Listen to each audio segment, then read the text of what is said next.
श्रीराम जय जय राम. सद्गुरू श्री ब्रह्मचैतन्य गोंदावलेकर महाराज यांची प्रवचने म्हणजे जणू वेदमंत्रच. श्री महाराजांनी प्रत्येक दिवसाच्या प्रवचनाबरोबर बोधवचनही सांगितले आहे.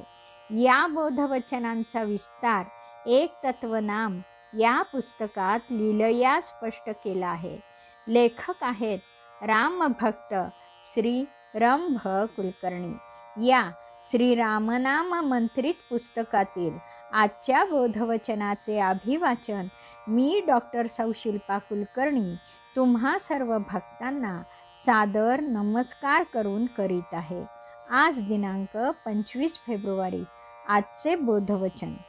जिथे नाम आहे तिथे मी आहे म्हणून खचित समजा.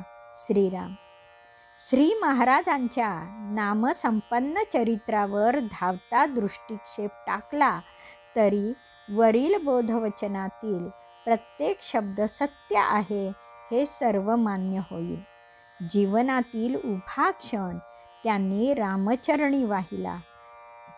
4-5 वय असताना माणगंगा तीरी एकांतात बसून जप करीत असत. गुरुशिवाय ज्ञान नाही म्हणून बालवयातच घर सोडले.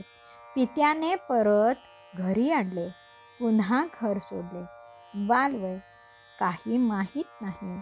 अन्न वस्त्राची चिंता नाही. थंडी ऊन पाऊस यांची तमा नाही. किती श्रम, किती शारीरिक मानसिक कष्ट. अनेक वर्षे गुरुशोधासाठी संपूर्ण भारत पायाखाली घातला. अखंड नामस्मरण आणि मनात कल्पित गुरूंचे ध्यान याशिवाय अन्य विचार नव्हता. हरिपूरची राधाबाई, मिरजेचे अण्णाबुवा, सटाण्याचे देव मामलेदार यशवंत महाराज, श्री स्वामी समर्थ, श्री माणिक प्रभू आदी संतांचे आशीर्वाद घेऊन आबूचा पहाड, काशी म्हणजे तेलंगस्वामी, अयोध्या, नैमिषारण्य, कोलकाता आणि शेवटी हैदराबाद, पुढे गोदातीरी येहेळगावी श्री सद्गुरू तुकाई माऊलीची कृपा झाली. गुरुशोध संपला. तुकाई माऊलीने खडतर परीक्षा घेतली. अंती दीक्षा दिली. दीक्षेचा अधिकारही दिला. श्री गुरूंनी आपणासारिखे तत्काळ केले. श्री महाराजांचे जीवन धन्य झाले. स्वगृही परतले. राम नाम प्रसाराला सुरुवात झाली. ती अंतिम क्षणापर्यंत अखंडित टिकली. हयातीत हजारो स्त्री पुरुष, विद्वान अडाणी, गरीब श्रीमंत यांना नामाला लावले. पुन्हा भारतभर हिंडले. श्री समर्थांप्रमाणेच श्री महाराजांचे पावन चरण भारतभूमीवर फिरले. श्री रामनाम, सगुणमूर्ती ध्यान, अन्नदान आणि प्रत्येक जीवाशी प्रेमवर्तन ही महाराजांच्या जीवनाची चतुसूत्री होती. स्वतःचा संसार कर्तव्य भावनेने अलिप्त राहून केला. त्याचा पाश पडला नाही. संपत्तीचा मोह नव्हता. साधी राहणी, साधं भोजन, निर्मळ प्रेमळ वर्तन आणि अखंड अनुसंधान असं साधं सांसारिक जीवन होतं. पण तितकंच ते जीवन भव्य आणि उत्कट असं आध्यात्मिक जीवन होतं. त्यांच्या मुखातूनच नव्हे तर अंग अंगातून रामनामाचं गुंजन सुरू असे. त्यांच्या छातीला, पोटरीला कान लावून काही भक्तांनी हे रामनाम गुंजन ऐकलं आहे. काही जणांच्या कानावर हात ठेवून श्री महाराजांनी त्यांना रामनाम ऐकवलं आहे. रामनाम प्रसारासाठी राम मंदिराच्या रूपाने एखादं केंद्र उभारावं असं वाटलं. म्हणून मंदिराचं बांधकाम सुरू केलं. तळवडे गावातील कुलकर्ण्यांकडून श्रीराम, सीता, लक्ष्मण या तीनही मूर्ती दैवी प्रेरणेने वाजत गाजत मंदिरात आल्या. हे सगळं आपोआप घडलं. मंदिर उभं राहिलं. श्रीरामरायाचे पूजन, अर्चन, कीर्तन, श्रवण, वंदन आदी भक्तिपूर्वक सुरू झाले.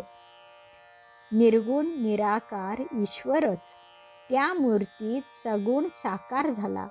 श्री महाराज श्री गुरूंसाठी वणवण फिरले, पण भगवंत मात्र भक्तांसाठी स्वतःहून घरी आला.